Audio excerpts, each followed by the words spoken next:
যানজট নিরসনে জাহাঙ্গীর গেট থেকে আসা গাড়ি বিজয় সরণিতে ডানে মোড় দেওয়া বন্ধ থাকবে। এই মুহূর্তে বিজয় সরণিতে আছেন সহকর্মী সাদিকুর রহমান, সরাসরি যোগ দিচ্ছি তার কাছে।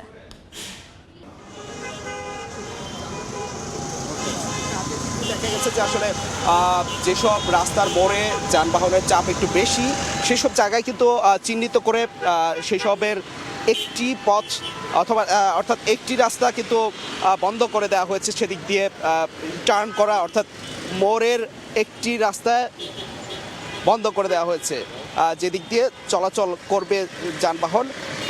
আসলে বিভিন্ন মোড়ে কিন্তু দেখা যায় যে দুই দিক থেকেই গাড়ি চলাচল করে একটি পথ বন্ধ করে দেওয়া হচ্ছে। সেটা হচ্ছে আমি এখন যেটা দেখাতে চাচ্ছি, বিজয় সরণি যে মোড়টা, এখানে কিন্তু দেখা যায় যেসব জাহাঙ্গীর গেট থেকে বনানী মহাখালী থেকে এসে যে জাহাঙ্গীর গেট হয়ে যেই গাড়িগুলি এই দিক দিয়ে টার্ন করে যখন যায়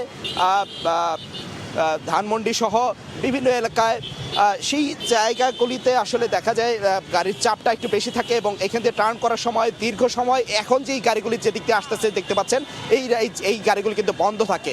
এই গাড়ি চলাচলগুলি বন্ধ করে কিন্তু তাদেরকে যেতে দেওয়া হয়। সেই জন্য বিকল্প একটি পথ খোলা হয়েছে আজকে সকাল থেকেই, সেটা সেই নির্দেশনা বাস্তবায়ন করা হচ্ছে। ট্রাফিক বিভাগের ডিসি থেকে শুরু করে বিভিন্ন কর্মকর্তারা এখানে রাস্তায় দাঁড়িয়ে থেকে সেটাকে কার্যকর করছেন। সেটা হচ্ছে জাহাঙ্গীর গেট থেকে গাড়িগুলো কিছু দূর আসার পরেই প্রধান উপদেষ্টার কার্যালয়ের আগে ডান পাশ দিয়ে যে মোড়টি, সেদিক দিয়ে গাড়িগুলি চলে যাবে, এই বিজয় সরণিতে যাবেন না। আমরা আসলে কথা বলেছিলাম এতে আসলে যানজট নিরসনে কতটুকু ভূমিকা রাখবে। আসলে ট্রাফিক বিভাগের যিনি কর্মকর্তা আছেন তিনি যেটা বললেন যে এর ফলে তারা যেটা দেখতে পেয়েছেন যে বেশ গাড়ির চাপ কিন্তু কমে গেছে অনেকটা, এবং বিশেষ করে এই পয়েন্টটি যেহেতু এখান থেকে কিছু দূর পরেই আগে যে র্যাঙ্কস ভবন ছিল এই রাস্তাটি, এদিক দিয়ে কিন্তু এলিভেটেড এক্সপ্রেস ওয়েতে ওঠার র্যাম্প আছে, যার ফলে এই জায়গাটি চিহ্নিত করে এখানে একটি পথ বন্ধ করা হয়েছে। এর আগেও কিন্তু এই ট্রাফিক বিভাগ এই তেজগাঁও জোনের আরও 2টি পথ বন্ধ করেছিল আরও কয়েকদিন আগে।